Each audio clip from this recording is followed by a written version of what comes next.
ठाकुर जी यशोदा मैया की गोदी में बैठे हैं और सबरी गोपियां चारों ओर बैठी हैं और ठाकुर जी बैठे बैठे उदास बैठे हैं, रूठे बैठे हैं। यशोदा मैया बोली, लाला तू काहे को रूठ गयो है? बोले, मैया मैंने जो रात को तोते कही कई बार काम को करवा दे। सब गोपी बोली, मैया कहा कही लाला ने रात को? यशोदा मैया इसकी बोली, अरे कहा बताऊं, रात में मुझे यूं करो मेरे ब्याह कराए दो। मैया अब मैं बूढ़ा है तो जा रहा हूं, मेरा ब्याह करा दो। 3.5 बरस को भयो अभी, और यूं करो मैया अब का मेरा ब्याह तू बुढ़ापे में करावेगी, अब तो मेरा उम्र है कि मेरा ब्याह करा दे। ऐसी ऐसी बातें ने बनावे। सो एक गोपी बोली, अच्छा लाला ब्याह करेगो? बोले हाँ करूंगा। कैसी छोरी ते करेगो? बोली मैं ढूंढ के अपने आप करूंगा, जैसी मुंह को भावेगी बात करूंगा। तो सब गोपियों ने विनोद में कही, लाला इतनी सारी गोपी बैठी है यहाँ पे, तू अपने आप एक काम के ढूंढ के जो तो को बढ़िया लगे, बाकी गोद में जाके बैठ जाओ, जाके गोद में तू बैठ जाएगा भाई तो तेरा ब्याह करा देंगे। लाला बोलो सांची? बोला हाँ सांची। सो ठाकुर जी यशोदा मैया की गोद पे उठ गए, गोपी इनके घूंघट उठामे, मैया जे तो बूढ़ी है गई जाते ना कर रहो। दूसरी गोपी के पास गए, मैया जी तो कानी है या की तो आंख ही ना है?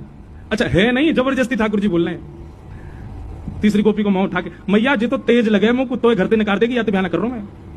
ऐसी सब गोपी इनके आगे घूम रहे। वहीं दूर एक बिना दांत वाली गोपी बैठी, बूढ़ी बिल्कुल 120 वर्ष की। वो मंद मंद मुस्कुरा रही और मन में सोच रही, बोले लाला तो सबरी युवा युवा गोपी इनके पास जाएगा, अब मैं कहा करूं, मैं तो इतनी वृद्ध है गई, मैं तो वह पंक्ति में ना बैठ सकूं जहां लाला घूंघट उठा रहा है। लेकिन मनी मन खुश रह रही है लाला की लीला देख करके, नेत्रन से आंसू निकल रहे हैं और बीच बीच में अपने आंसू पहुंच रही है, एक भी दांत नहीं है वाकई।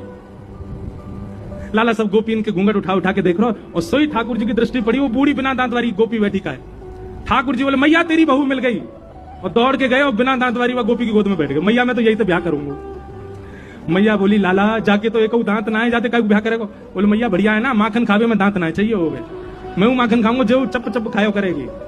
और वह गोपी से ऐसे अंक भर गए, गोपी वह वृद्धा गोपी को इतना सुख प्रदान किया, सब युवा गोपी देखती रही और ठाकुर जी को सुख दे रहे। वास्तविकता क्या थी? यशोदा मैया अपनी गोद में लेके ठाकुर जी को बैठी और तब से ही वो मैया यशोदा मैया को निहार रही है और कह रही है, भाग्य की कही ना जाए यशोदा, तेरो कैसो भाग्य, लाला तेरी गोद में बैठे, लाला तेरी कही सुने, लाला तेरो दुग्ध पान करे, लाला को तू जैसो सजा दे वैसो सज जाए। ये सौभाग्य या जन्म में मुझको तो नहीं मिलेगा। वो मन में विचार कर रही, इतने में ठाकुर जी ने लीला कर दी, बोले मुझको बहू चाहिए।